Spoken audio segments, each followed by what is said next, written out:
lunes, como todos los lunes, vamos a revisar con la ayuda de nuestra compañera Fabiola Guarneros cuáles son los temas y quiénes los personajes que serán noticia en esta semana que comienza. Fabi, muy buenos días, ¿cómo estás? Muy bien, Pascal, gracias, buenos días a todos. Y pues es una semana de tensión política en el interior de la bancada de Morena en el Senado. Y esto es porque hay un grupo de senadores que quiere darle facultades a la Secretaría de Salud para prohibir plaguicidas y fertilizantes que, según su criterio, sean dañinos. Pero otro grupo de morenistas no quiere hacerlo porque eso va a pegar a los productores del campo. Y de acuerdo a lo que nos platica nuestra compañera Leticia Robles de la Rosa, cronista parlamentaria, el pronóstico es reservado y va a estar muy pendiente de estas negociaciones porque debiera ocurrir el miércoles por la tarde en comisiones, a ver si no vuelven a postergar este tema que tiene que ver con fertilizantes. Pero también en esta misma grilla interna, lejos de las cámaras, de los reflectores políticos, en las propias conversaciones en el Senado hay revisión de las minutas que han causado mucha controversia. Una, para consentir a los partidos políticos, lo que hemos estado platicando, y que no se les cobre todo el porcentaje de la multa cuando violan las reglas electorales y puedan tener su propio guardadito. Y recuerden que esta cantidad de las multas que les cobraba el INE, pues se iba a ciencia y tecnología, y la idea es cortar ese presupuesto para que no les cobren tanto y los partidos se queden con mayor presupuesto. Esa es una, y la otra para que la Secretaría de Hacienda pueda usar las reservas financieras para trasladarlas al Fondo de Estabilización. Entonces todo esto va a ser una polémica, una grilla interna, porque todo indica que dentro de Morena ambas reformas tienen resistencias innegables, es decir, la bancada de Morena no está totalmente cohesionada en estos temas. Entonces la grilla va a estar muy bueno. Por cierto, ya está avanzadísimo el mes de noviembre y la medalla de honor Belisario Domínguez 2023, pues nadie sabe nada. Tenía que entregarse el 7 de octubre y el tema está olvidado. O sea, son cosas que eran institucionales, de costumbre en el Parlamento. ¿No han maltratado esa presea? Sí, Pascal, pero en estos pequeños detalles es donde se ve el fondo de lo que pasa en nuestro país, ¿no? La Belisario que les contaba que apenas se entregó, que era la de 2020, que era para los médicos y no fue ningún médico. O sea, el desprecio, ya no va el presidente, pero eran cosas que eran un reconocimiento finalmente a quien había hecho una vida política y una trayectoria que, a pesar de la censura, pues defendía toda esta libertad de expresión y de libertad de acción.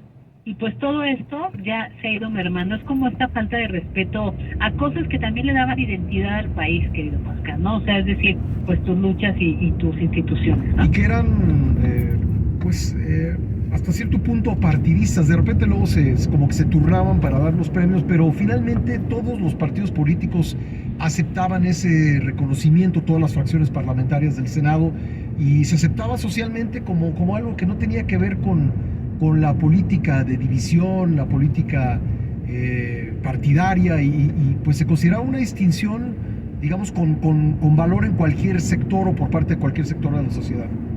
Exacto, y que además, independientemente como incluso está pasando ahora en todo lo de la reforma electoral, o sea, no es que se partidice o que, porque finalmente pues llega al Senado o a Cámara de Diputados los temas, pues claro, tienen que partidizarse, pero el punto importante es que había que haber consensos, tenía que haber una negociación, se buscaba la unidad, se buscaba no un mayoritario aplastante, ¿no? O no un te someto porque tienes menos votos o representas a menos personas o solo marchas 200,000. Es decir, había un consenso para que todos estuvieran de acuerdo, ¿no? Como pasa en esta reforma electoral. Yo lo ponía en la columna, a ver, no es que la gente o no se quiera que la gente vota y elija a sus consejeros electorales.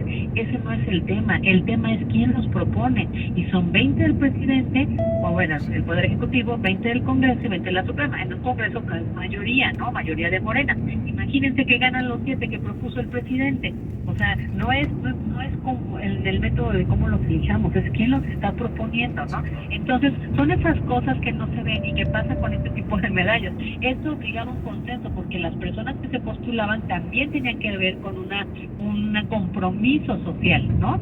Y pues ahorita, pues ya a los médicos, ya, y ni siquiera fue un médico, ¿no? Después demasiado manoseado el tema y ya no reconoces a quien verdaderamente ha hecho una labor en nuestra sociedad. Pero bueno, este tema en el ámbito internacional, el presidente de Estados Unidos, Joe Biden, se va a reunir con su homólogo chino Xi Jinping en Bali, Indonesia. Esto es al margen de la cumbre del G20, pero sí con temas que tienen que ver con tema económico y de fortalecer las economías, ¿no? Y de lograr los acuerdos para que no haya estos conflictos o estas tensiones en materia comercial. El martes se prevé que Donald Trump anuncie su candidatura para las elecciones presidenciales de 2024 en Estados Unidos. Y un dato interesante, el martes 15 la población mundial cruzará el umbral simbólico de los 8,000 millones de personas, según la ONU. ¿Sí, tú crees? 8,000 millones de personas según la ONU, querido Pascal. Eso será el martes 15. Luego, con la invasión pues rusa a Ucrania, sobre la mesa, la crisis económica y energética derivada de esta guerra, pues en Bali, Indonesia, el 15 y 16 de noviembre se lleva a cabo la cumbre del G20, que reunirá a los líderes de las grandes economías. Va a estar Joe Biden,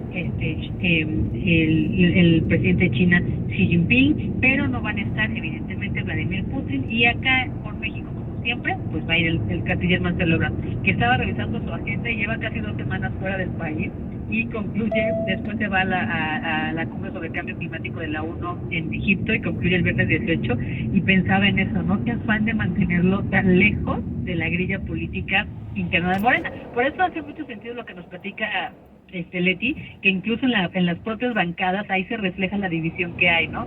Y este alejamiento de Marcelo Ebrard de los reflectores de la política interna. El miércoles 16, el fiscal general de Morelos, Uriel Carmona, comparece ante el Congreso de Morelos para informar sobre la muerte de Ariadna Fernanda y todo el tema político que se ha dado, y con el diferendo con la Ciudad de México y la Fiscalía actual.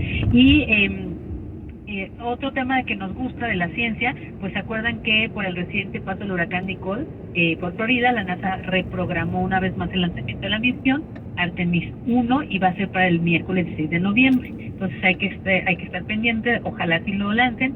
La idea es que lo han pospuesto varias veces, ¿no?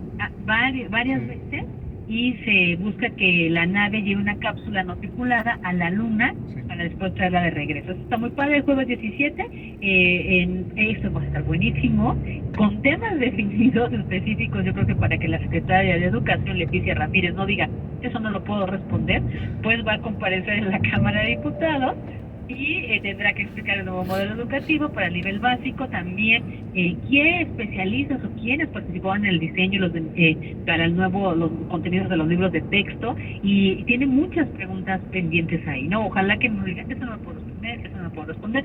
Secretario de Educación, no se preocupe, no le van a poner un problema matemático, le van a preguntar la política general, ¿no? Sí, cosa que ella debería de saber, ¿no? Exactamente. El viernes 18 y 19 se llevará a cabo la conferencia. Eso está muy interesante, la conferencia política de acción conservadora. Va a ser aquí en Santa Fe. Van a estar Stephen Bannon, que es un ultraderechista, estratega de la campaña política de Donald Trump. Estará Ted Cruz. Estará también el hijo del presidente de Brasil, Eduardo Bolsonaro, el ex embajador de Estados Unidos en México, Christopher Landau, y el ex candidato presidencial chileno, José Antonio Cast. Y se supone que es una convención de derecha, pero fíjate que, Pascal, hay un tema también interesante, porque bueno, eso es una cuestión política, pero estábamos viendo que hace unas semanas, de hecho lo reportó el periódico El País, y también andamos investigando, hubo como una tipo o una tocada de ultraderechistas aquí en México que venían de España. Sí, neonazis, ¿no? Neonazis también, o sea, entonces está muy interesante por qué en México, ¿no? ¿Por qué en México están haciendo esta serie de eventos muy ajenos a nosotros los mexicanos? Porque en este evento de la fiesta eran extranjeros, la mayoría de españoles, ¿no? Esta convención ultraderechista, pues son los extranjeros, ¿no? Básicamente Estados Unidos, Chile, bla, bla, bla, Brasil, pero qué curioso, ¿no? Y Bueno, el domingo 20 es el desfile de la Revolución Mexicana y va a haber otra vez, la Guardia Nacional va a hacer el énfasis para este desfile y también caballos, vehículos militares, autos de la época, ¿no? De la época revolucionaria, va a estar el desfile por quien quiera ir a Paseo de la Reforma y recuerden que el 18 al 21 está el Buen Fin también, que Pascal. Exactamente, y luego es un fin de semana largo, ¿no? Largo, exactamente, el 18 porque no hay actividades en las escuelas, ahí los maestros hacen descarga administrativa, que quiere decir que pasan las calificaciones a las boletas, Sí. el lunes por el